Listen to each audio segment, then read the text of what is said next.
9 मई को राष्ट्रपति Vladimir Putin ने रेड स्क्वायर में रूस की विजय दिवस परेड की निगरानी की, जो रूसी भू राजनीतिक कैलेंडर का प्रमुख अनुष्ठान है। यह समारोह दुनिया और खासकर रूसी जनता को याद दिलाने का प्रयास था कि नाजी जर्मनी को हराने वाले राष्ट्र ने इतिहास में शीर्ष स्थान पाया है। आमतौर पर टैंक चलते हैं और अंतर महाद्वीपीय बैलिस्टिक मिसाइलों को गर्व से स्क्वायर के बीच प्रदर्शित किया जाता है, जबकि फाइटर जेट्स आकाश में उड़ते हैं। संदेश हमेशा यही था कि हम हमेशा विजयी थे और हमेशा विजयी रहेंगे। लेकिन 20 साल नहीं, इस साल न टैंक थे, न उन्नत मिसाइल सिस्टम या कोई भारी सैन्य उपकरण प्रदर्शन पर था। विजय दिवस परेड के पिछले 20 वर्षों में पहली बार बख्तरबंद टुकड़ियां घर पर ही रही। क्रेमलिन को डर था कि यूक्रेनी ड्रोन लाइव टीवी पर हमला कर सकते हैं, इसलिए उन्हें सिर्फ वीडियो में दिखाया गया। एक पल सोचिए, जिस देश ने दशकों तक विशाल परमाणु शस्त्रागार बनाए रखे, अब राजधानी में टैंक नहीं ला सकता, क्योंकि उसने जिसे जल्दी जीतने का दावा किया था वही अब मॉस्को पर हमला कर सकता है। 4 साल पहले पुतिन के टैंक चालक कीव की ओर बढ़ रहे थे और अपनी किट बैग में ड्रेस यूनिफॉर्म पैक करके लाए थे। उन्हें उम्मीद थी कि 1 हफ्ते के भीतर यूक्रेनी राजधानी में विजय परेड होगी। आज पुतिन ही है जो परेड नहीं निकाल सकते। रेड स्क्वायर से टैंक गायब होना सिर्फ एक संकेत है, असली मामला इससे कहीं गहरा है। इस समय सरकारी टेलीविजन की चमक दमक और फोटो अवसरों के पीछे रूसी सिस्टम और क्रेमलिन के भीतर कुछ टूट रहा है। अभिजात वर्ग निराश है, जनता गुस्से में है, अर्थव्यवस्था चरमरा रही है। और व्लादिमीर पुतिन, वह व्यक्ति जिसकी अंधी महत्वाकांक्षा ने यह सब शुरू किया, वह अब और भी ज्यादा अकेले हो गए हैं। उन्हें और भी ज्यादा झूठ बोला जा रहा है और वह अब उस चीज को रोकने में और भी ज्यादा असमर्थ होते जा रहे हैं जिसे उन्होंने शुरू किया था। दुनिया के कुछ सबसे विश्वसनीय रूस विशेषज्ञों के अनुसार जो हम देख रहे हैं वह पुतिन द्वारा खुद पैदा की गई एक भू राजनीतिक तबाही की शुरुआत है। इतिहास बताता है कि रूसी नेताओं के लिए ऐसी तबाहियां शायद ही चुपचाप खत्म होती हैं। रूस में क्या हो रहा है समझने के लिए चलिए जानते हैं वहां सत्ता कैसे काम करती है। रॉबर्ट सर्विस के अनुसार, जो एक ब्रिटिश इतिहासकार हैं और जिन्होंने सोवियत संघ के विषय पर विस्तार से लिखा है, रूसी राजनीतिक वैधता वास्तव में चुनावों या संवैधानिक मानदंडों पर आधारित नहीं है, यह सैन्य गौरव पर आधारित है। रूसियों को बचपन से अपने युद्धों के इतिहास को सबसे बढ़कर सम्मान देना सिखाया जाता है। टॉल्स्टॉय का युद्ध और शांति नेपोलियन पर रूस की जीत का निबंध है। 1945 में सोवियत सेना द्वारा बर्लिन पर कब्जा उसकी राष्ट्रीय पहचान की नींव है, जिसकी ओर देश तब लौटता है जब उसे अपनी पहचान याद करनी होती है। इसलिए कोई भी रूसी नेता जो युद्ध जीता है वह वैध माना जाता है और जो हारता है वह वैध नहीं होता। और अगर इतिहास कोई संकेत है तो रूसी लोग ऐसे नेताओं को जल्दी हटा देते हैं। जार निकोलस द्वितीय का उदाहरण ले। उन्होंने 1904 में जापान के खिलाफ युद्ध शुरू किया, जिसमें रूस हार गया और इस अपमान ने उनके शासन की नींव हिला दी। फिर आया पहला विश्व युद्ध। 1917 तक रूस की सेना वास्तव में पूर्वी मोर्चे पर ठीक ठाक प्रदर्शन कर रही थी।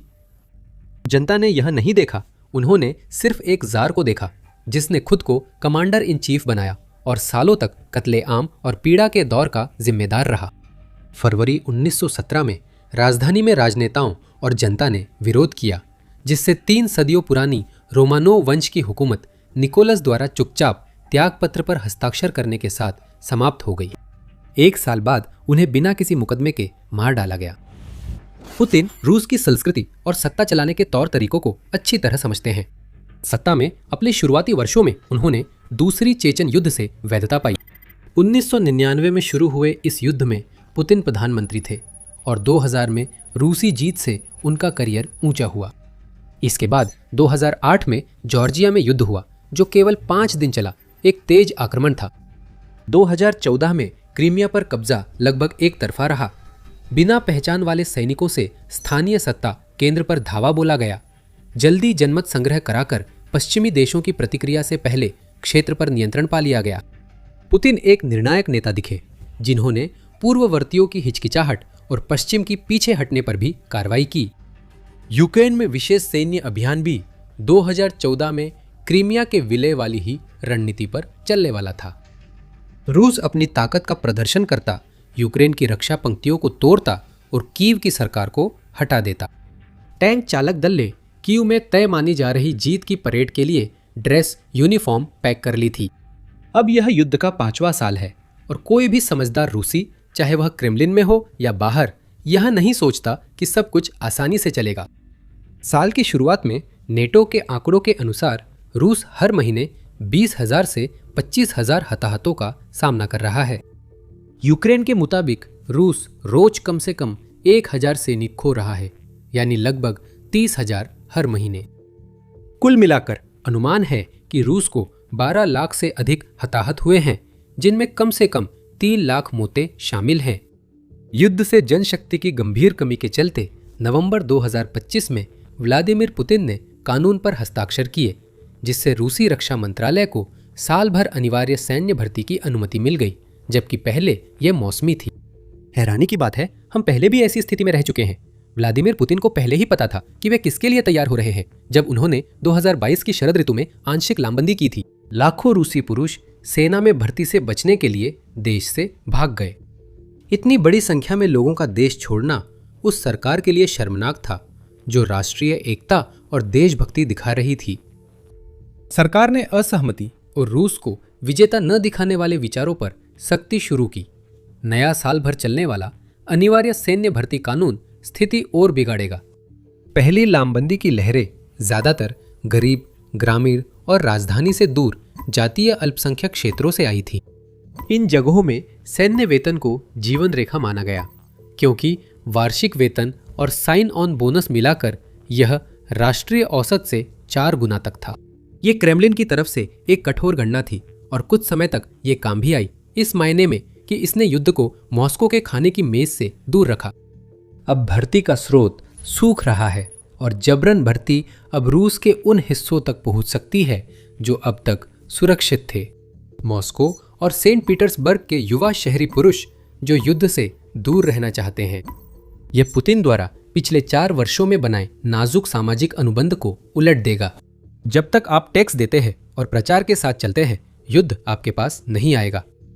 टैक्स बड़े हैं, प्रचार धीमा है और यूक्रेन रूस के भीतर और गहराई तक धीरे धीरे घुसने में कामयाब हुआ है। सैन्य स्थिति का एक और पहलू है जो शायद हताहतों से भी ज्यादा चिंताजनक है, और यह सीधे पुतिन के फैसलों से जुड़ा है। रूसी सूत्रों ने पुष्टि की है कि पुतिन ने अपने करीबी लोगों से कहा है कि वे 2026 के अंत तक पूरे डोनबास पर कब्जा कर सकते हैं। जैसे युद्ध की शुरुआत में था, पुतिन अब भी अपनी बात पर विश्वास करते हैं। यूक्रेनी खुफिया अधिकारियों के अनुसार पुतिन की सोच का कारण अलग है। उनका मानना है कि उसके जनरल उससे झूठ बोल रहे हैं और कमान की श्रृंखला में झूठी रिपोर्टें ऊपर भेजी जा रही हैं, जिनमें दावा किया जा रहा है कि जीत बस मिलने ही वाली है।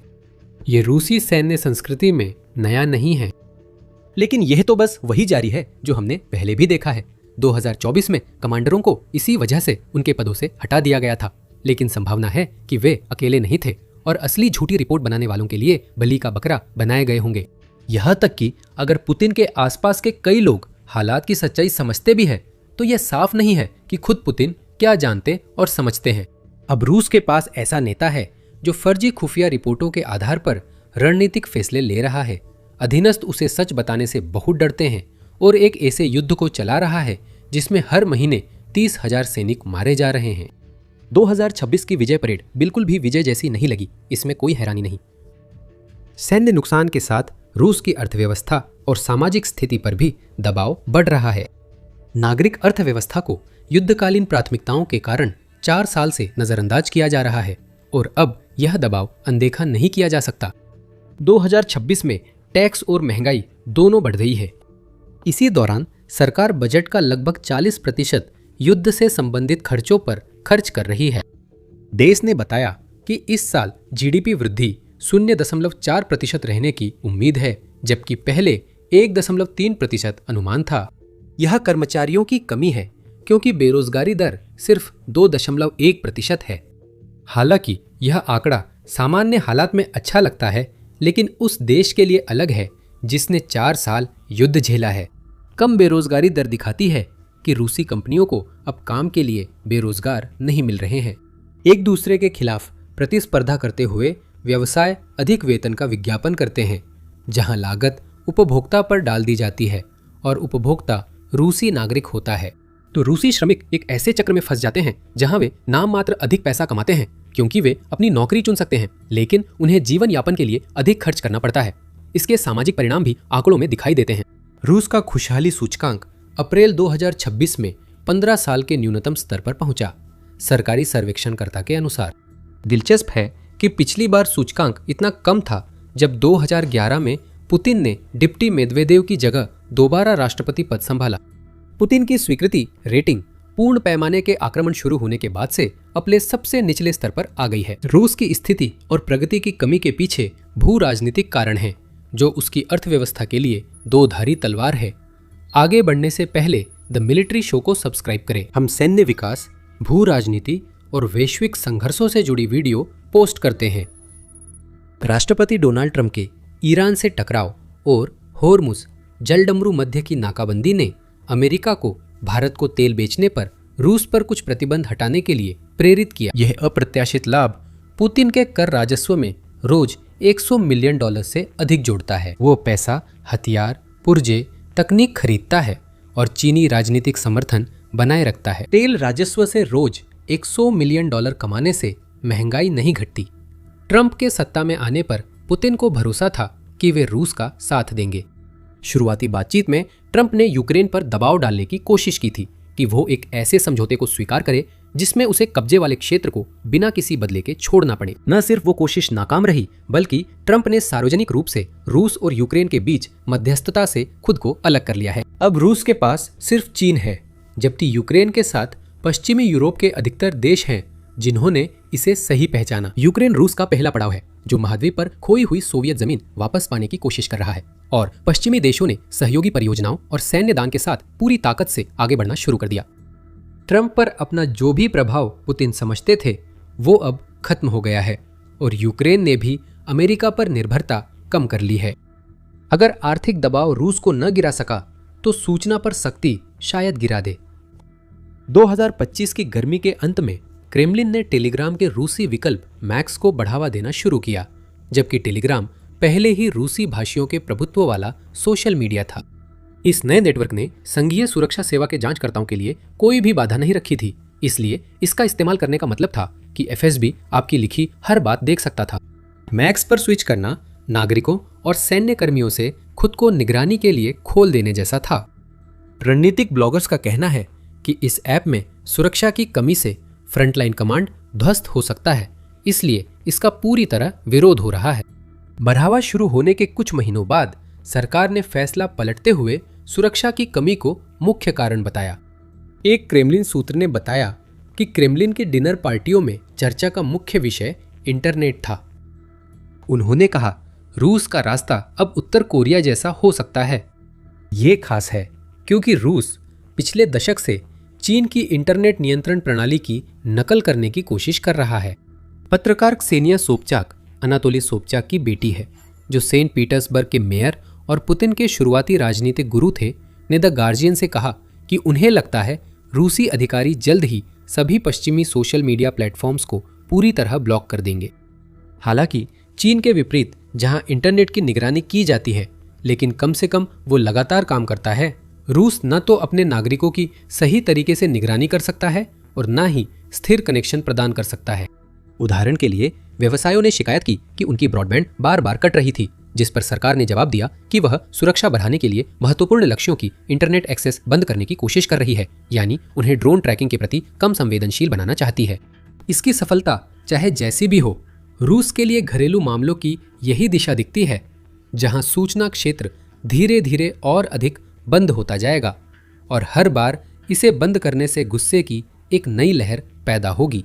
जनता या तो प्रतिबंधों को चकमा देगी या सरकार के प्रचार पर भरोसा करेगी, जिससे मीडिया और शिक्षा तंत्र और अधिक सैन्यवादी बनकर सोवियत शासन जैसी हो जाएगी।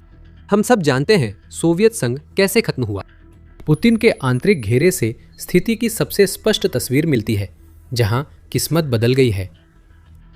द गार्जियन ने रूसी नेतृत्व के आसपास के कई लोगों और प्रमुख अधिकारियों के इंटरव्यू का हवाला देते हुए पुतिन को एक ऐसे अलग थलग नेता के रूप में दिखाया है जो एक ऐसे अभिजात वर्ग से घिरे हुए है जो तेजी से मोहभंग का शिकार हो रहा है। बेशक वे सरकार बदलने की खुलकर साजिश नहीं कर रहे हैं, क्योंकि उनमें से कोई भी ऐसा करने पर बच नहीं पाएगा। वर्तमान रूसी नेता में विश्वास की कमी की बातें हो रही हैं और यह कमी असल में देश के अधिनायकवादी शासन के धीरे धीरे क्षरण का कारण बन रही है। पुतिन को जाहिर तौर पर अपने मानसिक हालात और नेतृत्व क्षमता के बारे में चल रही चर्चाओं का पता चल गया है। एक यूरोपीय खुफिया रिपोर्ट जिसे मई की शुरुआत में कई मीडिया संस्थानों के साथ साझा किया गया था और बताया जाता है कि यह एक यूरोपीय देश द्वारा तैयार की गई थी, ने ऐसा दावा किया। मार्च से पुतिन की सुरक्षा व्यवस्था में काफी सख्ती कर दी गई थी, क्योंकि किसी साजिश या तख्तापलट की आशंका थी और यह भी संकेत दिया गया था कि पूर्व रक्षा मंत्री सर्गेई शोइगु एक खतरे के रूप में उभर सकते हैं। रिपोर्टों के एक हफ्ते बाद क्रेमलिन ने पुतिन का एक सावधानी से तैयार किया गया वीडियो जारी किया, जिसमें वे मॉस्को के मध्य भाग में अपनी पूर्व शिक्षिका वेरा ग्रेविच से मिलते हैं। वीडियो में दिख रहे पुतिन काफी सहज नजर आ रहे थे। उन्होंने आम कपड़े पहन रखे थे, मानो जानबूझकर यह दिखाने की कोशिश कर रहे हों कि वे किसी बंकर में छुपे नहीं हैं। ऐसी तैयारी दबाव दिखाती है।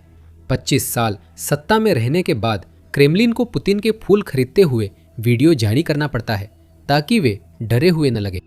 सरकार ने शोइगु से जुड़ी अफवाहों को भी खारिज कर दिया है। उन्होंने पूर्व रक्षा मंत्री के करीबी कई अधिकारियों को गिरफ्तार कर लिया है और इस तरह उन्हें पुतिन के करीबी दायरे से और भी अलग थलग कर दिया है। अब ज्यादातर विश्लेषकों का मानना है कि अगर पुतिन के शासन के लिए कोई असली खतरा पैदा होता है तो वो उनके करीबी दायरे के भीतर से ही आएगा। ऐसा व्यक्ति होगा जिसके पास पहुंच, संस्थागत समर्थन और यह विश्वास होगा कि मौजूदा दिशा विनाशकारी है।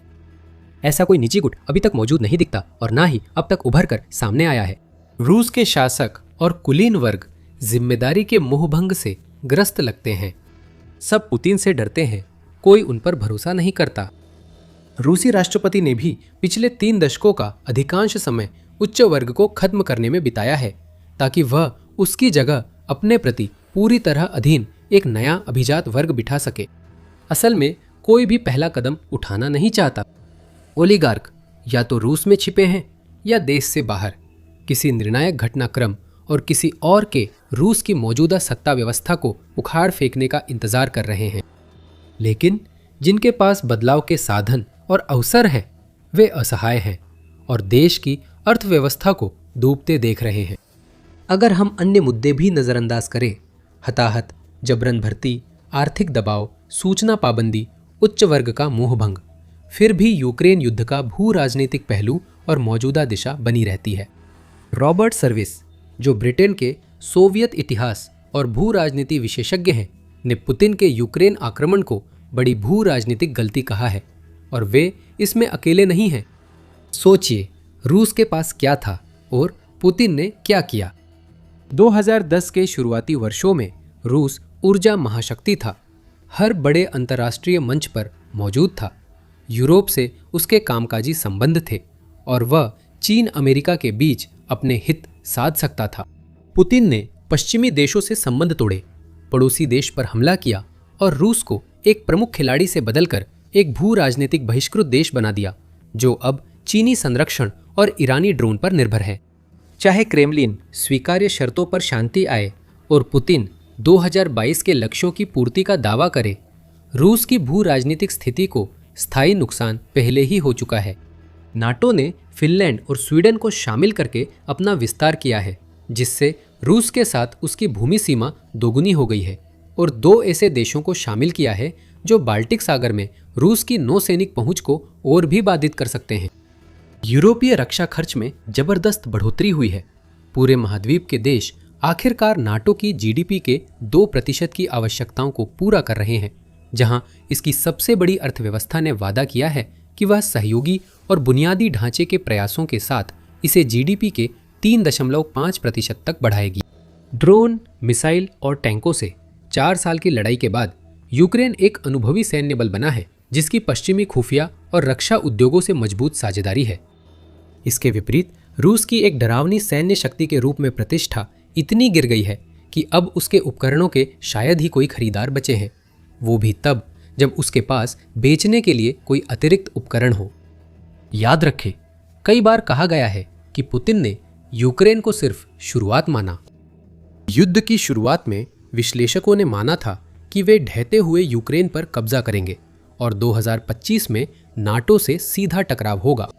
फिर समय सीमा 2027 तक बढ़ी और युद्ध के बाद के अगले कुछ सालों के भीतर की बात बस धुंधले तौर पर कही जाने लगी। आज यह साफ नहीं है कि रूस किसी और देश पर हमला करने की हालत में भी है या नहीं। हकीकत कुछ भी हो, पुतिन की आक्रामकता कम नहीं हुई है। उन्होंने 25 साल में अपनी छवि रूस की गरिमा बहाल करने वाले और पश्चिम के सामने सच बोलने वाले के रूप में बनाई है और 73 की उम्र में अब बूढ़े दिखने लगे हैं। अब यह छवि दरक रही है, अस्थिर। 1990 के दशक के बाद स्थिरता देने वाले शासक ने उस विरासत को खुद ही गंवा दिया है। ये सब कहाँ रुकेगा? सच्चाई ये है कि किसी को भी नहीं पता, यहां तक कि रूसी नेतृत्व के करीबियों को भी नहीं। 2026 की वसंत ऋतु यह साफ कर देती है कि यूक्रेन में युद्ध कम से कम 2026 के बाकी समय तक जारी रहने वाला है। इस बीच रूस को अपने घरेलू दबावों की श्रृंखला, एक पीढ़ी के हताहतों, बिगड़ी हुई अर्थव्यवस्था, वास्तविकता से कटे हुए सूचना क्षेत्र और एक ऐसी अभिजात वर्ग से जूझना होगा जो डिनर टेबल पर बैठकर ये चर्चा करती है कि रूस उत्तर कोरिया जैसा कितना हो गया है। अगर आपको यह वीडियो उपयोगी लगा हो तो दुनिया को आकार देने वाले संघर्षों और शक्तियों के गहन विश्लेषण के लिए द मिलिट्री शो को सब्सक्राइब करें। और अगर आप यह जानना चाहते हैं कि रूस की सेना आखिर कैसे इतनी बुरी तरह विफल हुई कि यह सब हुआ, तो इस वीडियो को जरूर देखें। हमेशा की तरह देखने के लिए धन्यवाद।